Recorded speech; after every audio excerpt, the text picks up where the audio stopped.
أعوذ بالله من الشيطان الرجيم. قل هذه سبيلي أدعو إلى الله على بصيرة أنا ومن اتبعني وسبحان الله وما أنا من المشركين.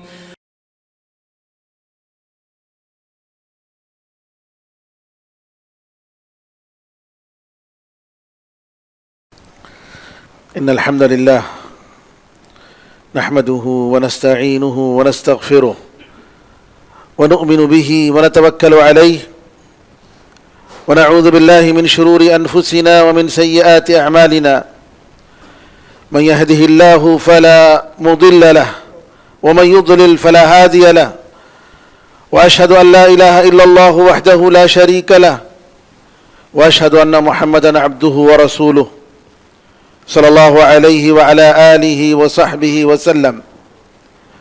أما بعد فإن خير الحديث كتاب الله وخير الهدي هدي محمد صلى الله عليه وسلم وشر الأمور محدثاتها وكل محدثة بدعة وكل بدعة ضلالة وكل ضلالة في النار. تمام تعریفیں اللہ کے لیے ہیں جو سارے جہاں کا خالق، مالک اور اس کا پروردگار ہے. رحمتیں اور سلامتی ہو احمد مجتبیٰ محمد مصطفیٰ محمد ابن عبداللہ پر جو سارے جہاں والوں کے لیے رحمت بنا کر بھیجے گئے. برادران اسلام، دختران ملت، رجب کا مہینہ اسلام کے ان 4 مہینوں میں سے ایک مہینہ ہے جس کے بارے میں بتایا گیا کہ یہ محترم مہینے ہیں، اشہر حرم. اور یہ جب اللہ تعالیٰ نے آسمان و زمین کو پیدا کیا اسی وقت سے ان 4 مہینوں کو محترم سیکریٹ منتھس کہا گیا، جس میں اللہ تعالیٰ نے کہا کہ تم آپس میں ایک دوسرے پر اس پر ظلم نہ کرو. ظلم کبھی بھی حرام ہے، لیکن ان مہینوں کی عزت کی وجہ سے، ان کے احترام کی وجہ سے اگر کوئی ان دنوں میں ظلم کرتا ہے تو نعوذ باللہ اس کا گناہ بڑھ جاتا ہے. جیسے کوئی شخص یہاں گناہ کر رہا ہے اور وہی شخص مکے میں جا کر گناہ کر رہا ہے، دونوں میں فرق ہے. کیوں؟ مکہ جیسی جگہ، اللہ تعالیٰ کا گھر جہاں پر ہے، کعبہ، مسجد حرام، جہاں ایک نماز پڑھنا 1,00,000 نماز پڑھنے کے برابر، اگر وہاں بھی جا کر گناہ کر رہا ہے تو ظاہر سی بات ہے اس کے ایمان اور اللہ تعالیٰ سے بے خوفی کی علامت، ایمان کی کمی اور اللہ تعالیٰ سے بے خوفی کی علامت، نعوذ باللہ من ذالک. تو لہذا جو محترم مہینے یا زمانے بتائے گئے ہیں ان کی عزت کرنا، ان کا احترام کرنا اور ان میں گناہوں سے بچنا یہ ضروری ہے. ان میں سے ایک رجب کا مہینہ ہے. باقی 3 مہینے ذوالقعدہ، ذوالحجہ، جی، اور یہ جو 3 مہینے ایک ساتھ جو مسلسل آتے ہیں، جی، ذوالقعدہ، ذوالحجہ اور محرم، حج سے پہلے ایک اور حج کے بعد ایک، تاکہ حاجی اطمینان سے حج کر کے واپس چلا جائے. اور ایک مہینہ الگ رجب کا مہینہ. ان 4 مہینوں کو اسلام نے جو احترام کا نام دیا ہے اشہر حرم، یہ صرف اسلام کی خصوصیت نہیں بلکہ جیسا کہ اسلام اللہ کا دین ہے اور پہلے دن سے سب سے پہلا انسان جو اس سرزمین پر آیا اس کا دین بھی اسلام. آدم علیہ السلام جو سارے انسانیت کے باپ ہیں، آدم اور حوا علیہ السلام، اور ان کے بعد 1000 سال تک اسلام کے علاوہ کوئی دین یہاں نہیں تھا. تو اللہ نے کہا کہ یوم خلق السماوات والارض، یعنی اللہ تعالیٰ نے یہ جو مہینے 12 مہینے بنائے اور 4 مہینے اس میں محترم قرار دیا، یہ اس وقت جب آسمان و زمین کو اللہ نے پیدا کیا اس وقت کی بات ہے. تو یہ کوئی نئی بات نہیں ہے. رجب کے مہینے کے بارے میں یا ان محترم مہینوں کے بارے میں یہ کوئی نئی بات نہیں ہے. تو وہ چیز جاہلیت کے پاس، جاہلیت کے زمانے میں عرب کے پاس بھی تھی. ان 4 مہینوں میں آپس میں دنگا فساد نہیں کرتے، لڑتے نہیں تھے، جنگ نہیں کرتے تھے. اگر ان کو جنگ کی ضرورت پڑتی تو کیا کرتے؟ رجب کا مہینہ آ گیا، جنگ کی ضرورت پڑ گئی تو کہتے نہیں یہ رجب نہیں، یہ شعبان ہے، ڈھکیل دیتے اس کو، آگے پیچھے کر دیتے. جس کے بارے میں اللہ تعالیٰ نے کہا کہ یہ بھی کفر کی ایک زیادتی ہے، کفر کی چیزوں میں سے ہے جو عرب کے لوگ کرتے تھے. مہینوں کو کیا کرتے تھے کہ آج یہ مہینہ نہیں ہے تاکہ ان کو لڑنے کا موقع مل جائے. نعوذ باللہ، ان چیزوں میں بدل نہیں سکتے، یہ اللہ تعالیٰ کی طرف سے ہے. رجب کے مہینے میں آج کل کیا ہے کہ بعض چیزیں لوگ من گھڑت واقعات پر، ضعیف اور موضوع روایتوں پر بہت ساری بدعات و خرافات، ان میں سے ایک یہ کہ 27 رجب کو شب معراج منایا جاتا ہے. شب معراج یعنی اس وقت، اس رات کو اللہ تعالیٰ نے نبی کریم صلی اللہ علیہ وسلم کو آسمان کی زیارت کرائی، 7واں آسمان کی، اور اللہ تعالیٰ سے بات چیت کا شرف حاصل ہوا. یہ ساری چیزیں معراج حقیقت ہے، اس میں کوئی انکار نہیں. اس رات کو یہ واقعہ پیش آیا، اس کی کوئی صحیح روایت نہیں ہے. یا ہے کہ اس کی وجہ سے اس رات کو کوئی خصوصیت دی جائے، یہ بھی شریعت کا حق ہے. شریعت نے ہرگز نہیں بتایا کہ 27 رجب کو خصوصیت دی جائے، اس رات کو عبادت کی جائے، خاص نمازیں پڑھی جائیں، یا جشن منایا جائے، یا اس کے لیے خاص کپڑے پہننے جائیں، پکوان بنایا جائے. شریعت میں اس کا کوئی دخل نہیں ہے. اسی طریقے سے رجب کے مہینے میں ایک اور بدعت کرتے ہیں جو عرب میں بہت مشہور ہے اور کتابوں میں جس کا ذکر آیا ہے کہ رجب کے مہینے کے پہلے جمعے کو، پہلے جمعے کے دن مغرب سے لے کر عشاء کی نماز تک خاص نمازیں جن کا نام صلاۃ الرغائب کہا جاتا ہے، رغبتوں کی نماز. نبی کریم صلی اللہ علیہ وسلم سے اس کا کوئی ثبوت نہیں ہے، اور علماء کرام نے اس سلسلے میں کافی کتابیں لکھی ہیں. 22 رجب کو رجب کے کنڈے منائے جاتے ہیں. الحمدللہ آج اللہ کا کرم ہے کہ علم کے پھیلنے کی وجہ سے لوگوں میں حقیقت کیا ہے، سچ کیا ہے، لوگ پہچان رہے ہیں. ورنہ آپ اگر سنیں گے، ہم بچپن میں سنتے تھے، وہ بی بی فاطمہ رضی اللہ تعالی عنہا کی سحنک کا فاتحہ، اور بعض علاقوں میں ابھی بھی آپ دیکھیں گے ٹرپلیگن وغیرہ کے بعض علاقوں میں یہ رجب کے کنڈے، اور وہ واقعہ بھی عجیب من گھڑت واقعہ، آپ سنیں گے تو تعجب کریں گے کیسا واقعہ ہے. لکھتے ہیں کہ ایک شخص لکڑہار تھا، لکڑہار جو لکڑیاں جو ہے جنگل سے کاٹ کر لا کر بستیوں میں بیچتا ہے، لکڑہار، وہ رزق کی تلاش میں نکلا اور 12 سال سے گھر واپس نہیں آیا. اور اس کی بیوی وزیر کے گھر میں کام کرتی تھی، نوکرانی کرتی تھی. تو بادشاہ کے اور وزیر کے گھر کے پاس، محل کے پاس سے جعفر صادق رضی اللہ عنہ کا گزر ہوا. یہ ساری چیزیں من گھڑت واقعہ ہیں. جعفر صادق رضی اللہ تعالیٰ عنہ 80 یا 82 ہجری میں پیدا ہوئے اور 150 ہجری میں ان کا انتقال ہوا. امام ابو حنیفہ رحمۃ اللہ علیہ کے زمانے میں آپ رہتے تھے. آپ مدینے میں رہتے تھے جعفر صادق رضی اللہ تعالی عنہ. کہتے ہیں کہ وہاں بادشاہ کے محل کے پاس سے گزرے. مدینے میں محل نہیں تھا. جب جعفر صادق رضی اللہ تعالیٰ عنہ تھے, مدینے میں کوئی بادشاہ نہیں رہا کرتا تھا, کیونکہ اس وقت بنو امیہ کی حکومت تھی, اور وہ حکومت جو ہے دمشق میں تھی, سیریا میں. اور یہاں کیا لکھتا ہے کہ جعفر صادق رضی اللہ تعالیٰ عنہ کا گزر ہوا بادشاہ کے محل پر. وہاں دیکھا کہ وزیر کے محل کے گھر میں ایک عورت جو ہے وہ جھاڑو دے رہی تھی. جعفر صادق رضی اللہ عنہ نے پوچھا آج کا دن کون سا دن ہے؟ کہا کہ آج کا دن 22 رجب ہے.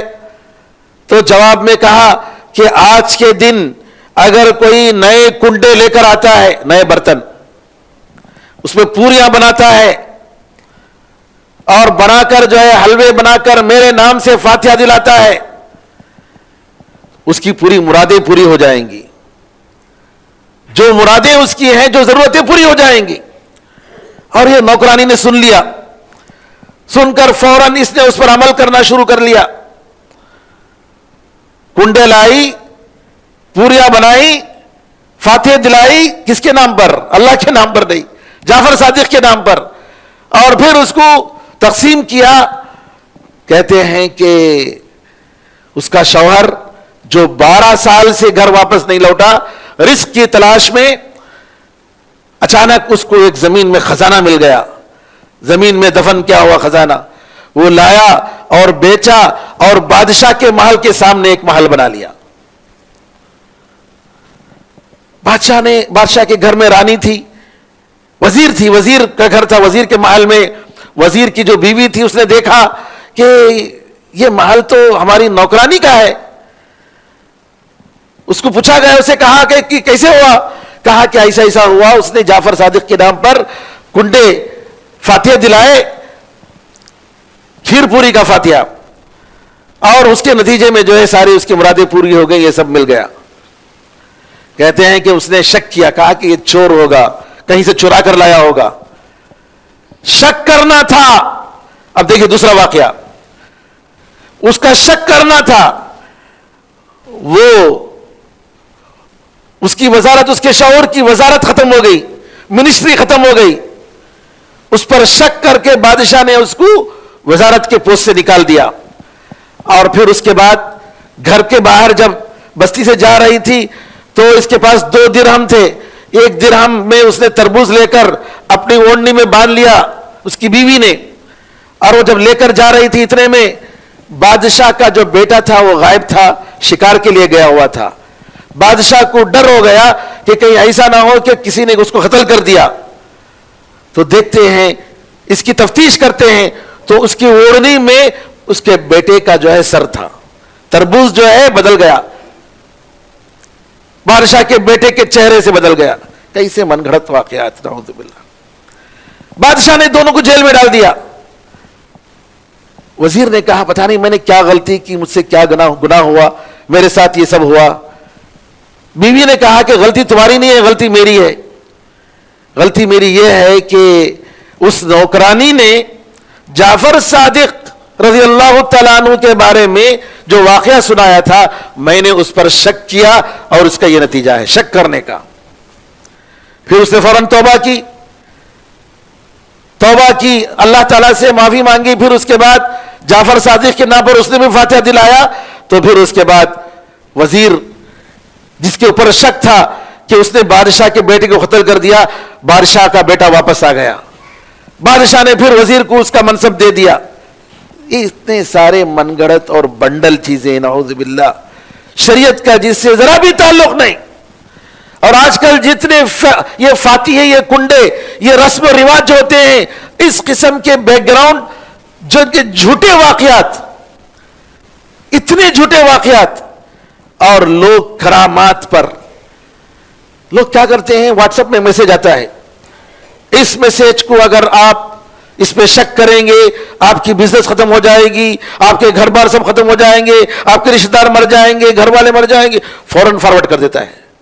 کیا ہوتا کہ نہ بھائی, اللہ پر یقین نہیں تم نا, رسول اللہ صلی اللہ علیہ وسلم کی باتوں پر یقین نہیں ہے. یہ وہ لوگ کرتے ہیں جن کے دل میں ایمان کمزور ہے، جن کو رسول اللہ صلی اللہ علیہ وسلم کی سنت پر اور اسلام کے طریقے پر پورا یقین نہیں ہے، فوراً فارورڈ کر دیتے ہیں۔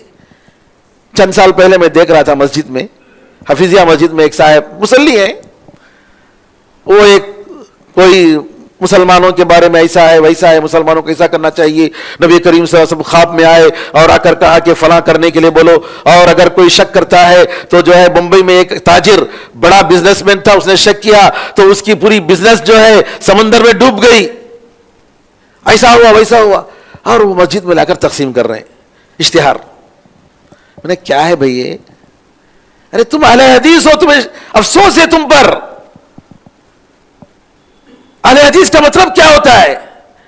قرآن اور حدیث کی بات پر عمل کرنے والا، نبی کریم صلی اللہ علیہ وسلم کی بات پر قربان ہو جانے والا، صحابہ رضی اللہ عنہ اجمعین کے طریقے پر چلنے والا، عقیدے کے ایسے بگاڑ کو کبھی ہرگز برداشت نہیں کر سکتا۔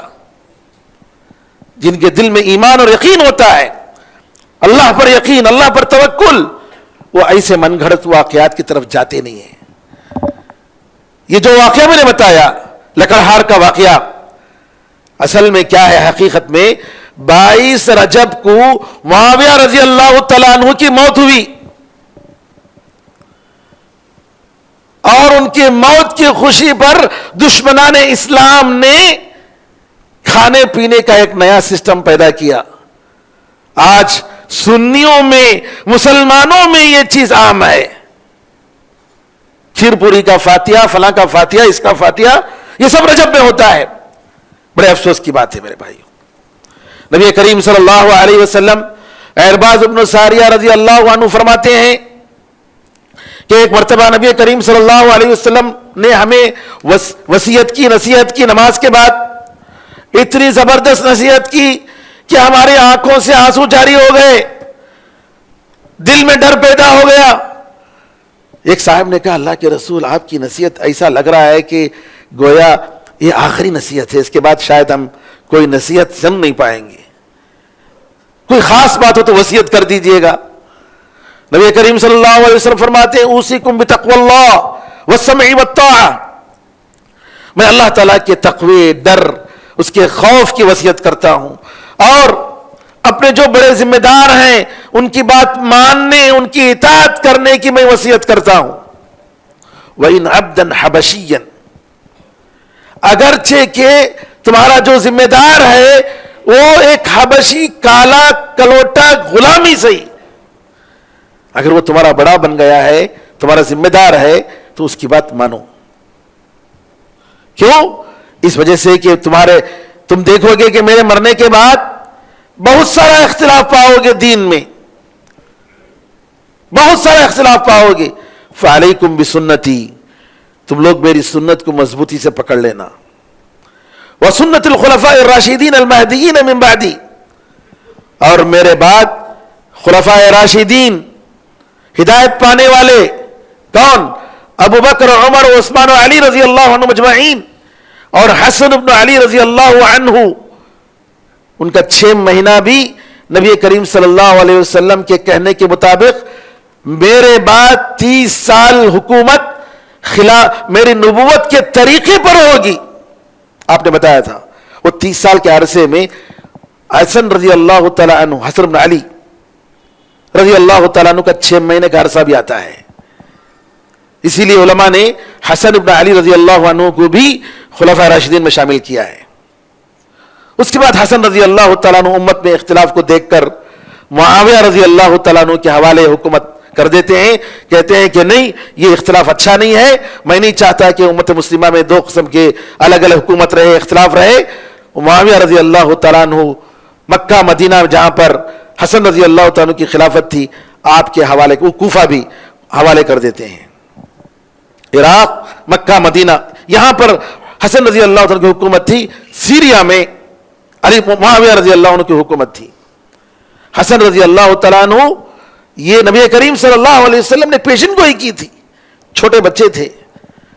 حسن رضی اللہ عنہ آپ کو لے کر گود میں نبی کریم صلی اللہ علیہ وسلم فرماتے ہیں، منبر پر کھڑے ہو کر کہتے ہیں ابنی ھذا سید، یہ میرا بیٹا سردار ہے، سید ہے. سیصلح اللہ بہ بین فئتین عظیمتین من المسلمین.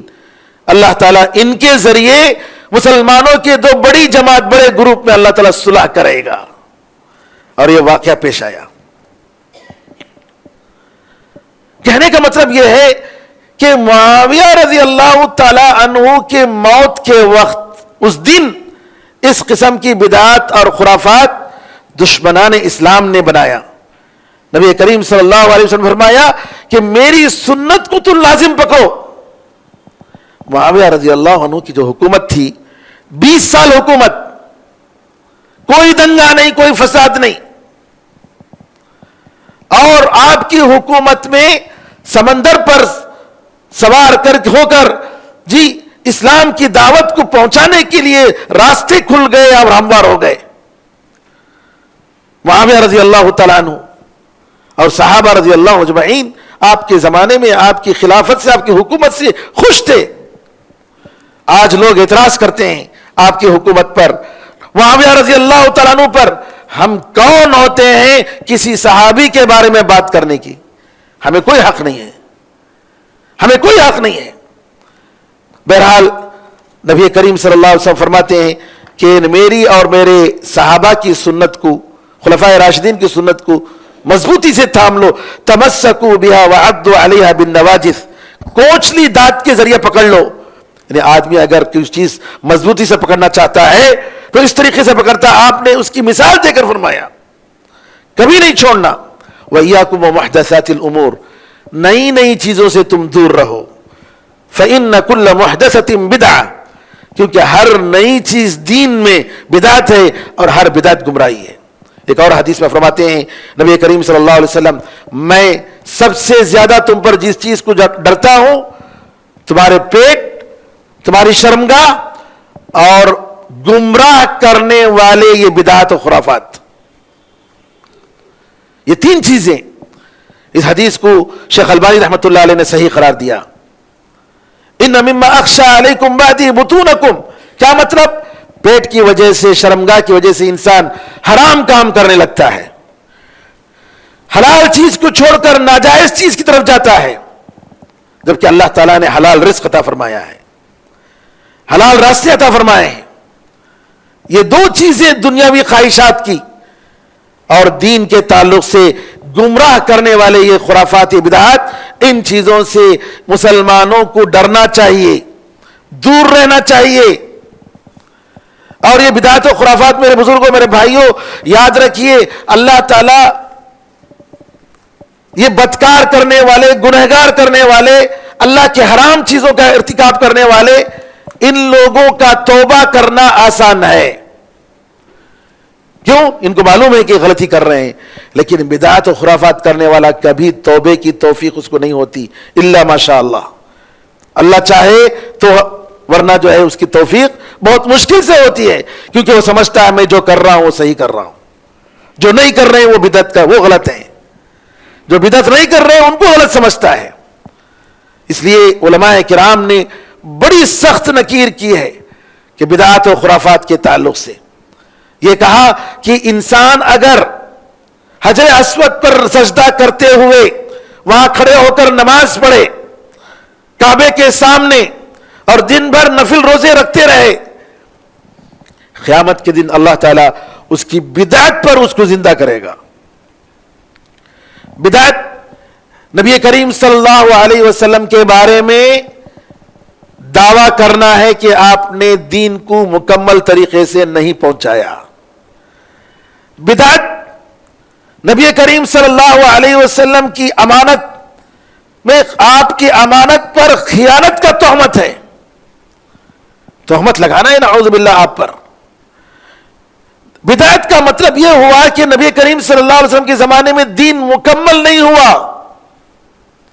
بدعت کا مطلب یہ ہے کہ قرآن اور حدیث ہمارے لیے کافی نہیں ہے. بدعت کا مطلب یہ ہے کہ انسان اپنے آپ کو اللہ اور اس کے رسول صلی اللہ علیہ وسلم کی جگہ جا کر رکھتا ہے، اور اس سے بڑھ کر کیا گمراہی ہے بتائیے. اس لیے آپ نے کہا کہ ہر بدعت دین میں نئی چیز گمراہی ہے، اور ہر گمراہی دوزخ میں جانا ہے.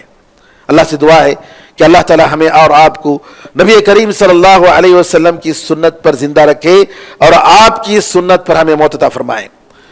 نبی کریم صلی اللہ علیہ وسلم کے مبارک ہاتھوں سے ہمیں حوض کوثر سے، آپ کے حوض کوثر سے ہمیں اس کوثر کا پانی قیامت کے دن نصیب فرمائے، آمین یا رب العالمین۔ کیونکہ اللہ تعالیٰ کہ یہ نبی صلی اللہ علیہ وسلم فرماتے ہیں کچھ لوگ آئیں گے حوض کوثر کے پاس، لیکن فرشتے ان کو دوسرے راستے پر لے جائیں گے۔ میں کہوں گا کہ میرے لوگ ہیں، کہیں گے فرشتے نہیں، آپ کو معلوم نہیں ہے ان لوگوں نے آپ کے بعد آپ کے دین کو بدل دیا۔ یہ بدعات و خرافات کرنے والے دین کو بدلنے والے ہیں۔ اللہ سے دعا ہے کہ اللہ تعالی ہمیں بچائے، ہمیں عافیت سے رکھے، سارے مسلمانوں کو ہر جگہ امن و امان سے رکھے، اس وبا کو جلد از جلد اللہ تعالی اس دنیا سے نکالے، آمین ارحم الراحمین، الحمدللہ رب العالمین۔ بارک اللہ لنا ولکم فی القرآن العظیم ونفعنا وإیاکم بالآیات والذکر الحکیم، انہ تعالی جواد کریم ملک بالرؤوف رحیم رب حلیم۔